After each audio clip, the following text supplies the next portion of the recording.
Hey everyone, it's Ken from Turtleback Trailers. We're at the facility today. We're going to be installing the Long Range America fuel tank in my JK.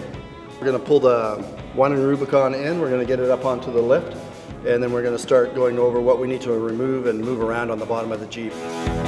Okay, so I'm here with Aiden from ACE Overland. What's up, everybody? Aiden's going to be doing the installation of the Long Range America tank. He's going to go over a little bit about what he's going to do, why he's going to move things. Okay, so we're going to be installing this heat shield along with the resonator heat shield on the exhaust. It just helps make sure the tank doesn't get too hot when you're driving, and yeah, let's get that in.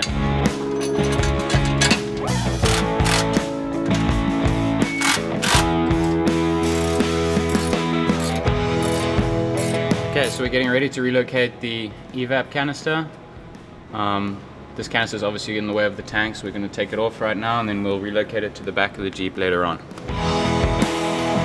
Alright, so we're going to lower the Jeep quick. We're going to remove the old tubes and filler hose, and we're going to be putting in the new hose, new tubes, and new vent lines, and then we'll lift the Jeep back up and get the new evap canister in.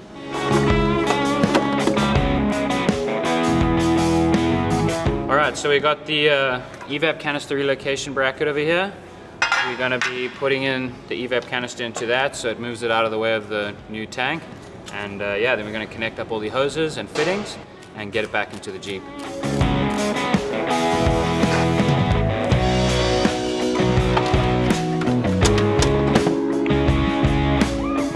So we're going to be installing these brass fittings onto the new filler neck, and we're going to be using some PTFE thread tape. That's just to make sure it doesn't leak or anything like that. It is fuel rated, so that's good. And yeah, let's get it on.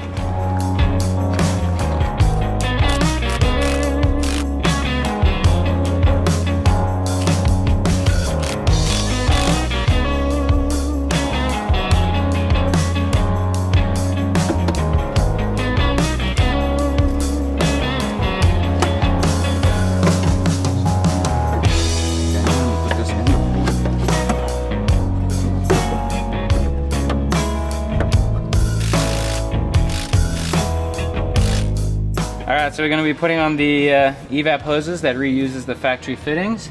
We have relocated the evap canister, and the new filler hose and vent hoses are in. So we're going to connect those up, and we're going to put in the new filler hose straight to the tank, and then we can get the main tank in.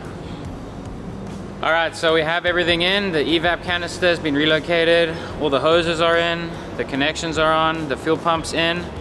We've got to do some wiring, jack the tank up into place, and yeah, then we've got to fill it up and test it out, and hopefully it all's good.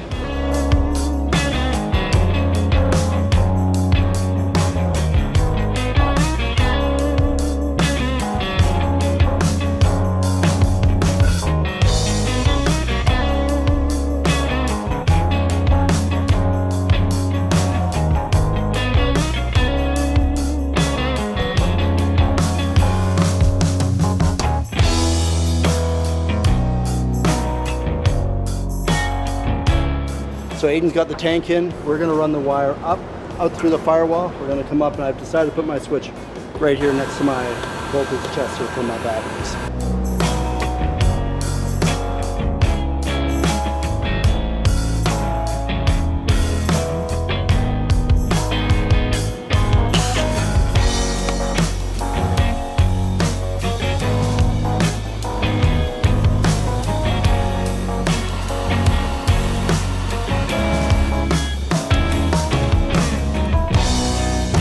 So we're all done. The gas tank has been installed. Aiden's wired it. He's put the switch onto the A-pillar. This is where I wanted to have it. It's nice and convenient. You're going to head to the gas station, fill it up, come back and make sure everything's running properly. Okay, so we went to the gas station. We filled up the main tank. We filled up the reservoir tank. Everything's working. You can see the pump is cycling through. We're heading to Kofa in another week and a half. It's a 3-day trip. I'm sure I will not have to fill up with fuel during that trip. I'll probably be filling up other people's vehicles, hopefully. I want to thank Aiden from ACE Overland. Did an amazing job. Everything's working. He locked it down.